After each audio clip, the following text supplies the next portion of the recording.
Hi Slayers, and welcome back to my channel. My name is Eileen, and in today's video I'm going to be unboxing a BOOX Palma 2, which is an e-reader I was very excited to get my hands on. I have been wanting to try this e-reader out for a long time, and that is because it is a phone-sized e-reader. It's the smallest e-reader I would have owned, and I was really excited to try it out and to test all of the features. Two of the main things I got it for were, of course, its size, and also because it runs Android OS, which means that I can download any app that I want and read my books from any different app. So if I have books on my Kindle or books on my Kobo, it doesn't matter because I can download those apps and I can read it through the Palma, which I thought was really cool. Now, I don't have a full opinion on this device. Like I said, this video is just me unboxing it, but I did get to try it out a little bit after, and I have been really liking it.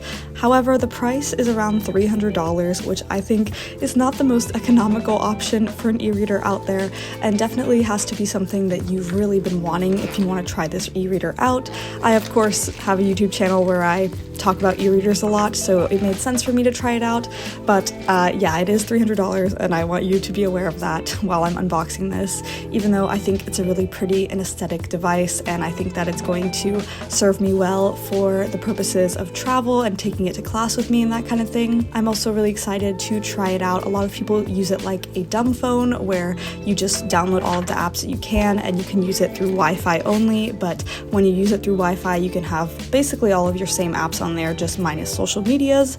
You technically could put social media on there, but I'm not really sure why you would want to. So like I said before, this is the Palma 2, which means there was a second iteration to this device, but on the BOOX Onyx website, it wasn't available, and actually the only thing that was available was the Palma plus the folding case that I'm unboxing, so that's why the price is $300. I think technically the device itself is $250, and the original Palma is $200, but they all seem to be sold out besides the bundle, which is an interesting marketing tactic, but that's okay.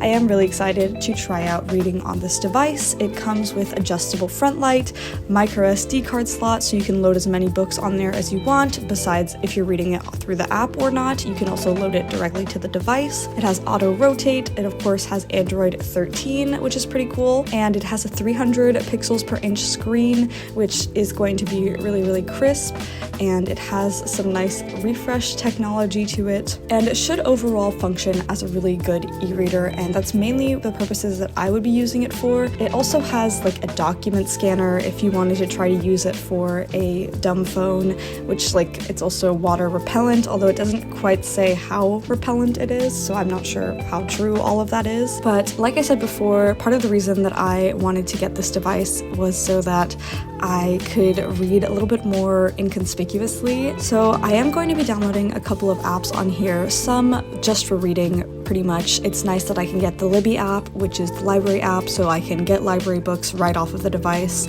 I can also download Audible because it does have speakers, and it also has Bluetooth integration, and I can download Spotify if I want to listen to audiobooks that way or just listen to music. I believe I also downloaded the New York Times app so I could play some Sudoku on here if I wanted to. And I went and downloaded the Kobo app and also the Kindle app so I can read on those. I also went and downloaded the Google Books app. That way I could sort of transfer my books on there. I have a feeling it will work better that way. And I also put Pinterest on there. I don't know, I wanted to test it out and see kind of how it was and if it was something I would use at all, but the screen is fully black and white, so whatever images you'll be seeing on it, there will be no color, obviously, and so I don't know how great that will be for like Pinterest or something, but Pinterest to me is one of those social medias that is a little bit more nice to me and like something I enjoy using and not just doom scrolling on, so I put that on there. And then one of the other things that I was kind of really excited about for this device is that when you turn it on its side and turn it off, the clock keeps going, and so you can use it as like a portable clock that keeps you like focused while you're studying. And so this is me changing the lock screen to be that now, and there's a couple different options. I went with the one that has the calendar on it, and I just think it'll be really fun to use and like nice that it can do something while it's not technically being in use for me.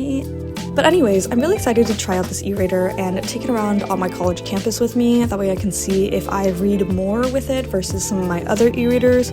I do own some pretty small e-readers, and I'm kind of showing you that in this video. I have the Kindle Basic, and I also have the Kobo Claras, and I have like a big Kobo, which is what I normally take around.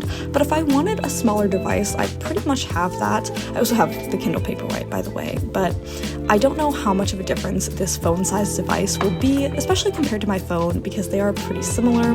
But that is going to be something I'm going to be testing out in the next couple of weeks, so stay tuned for that review. Anyways, Slayers, thank you so much for watching. Remember to like and subscribe. Bye!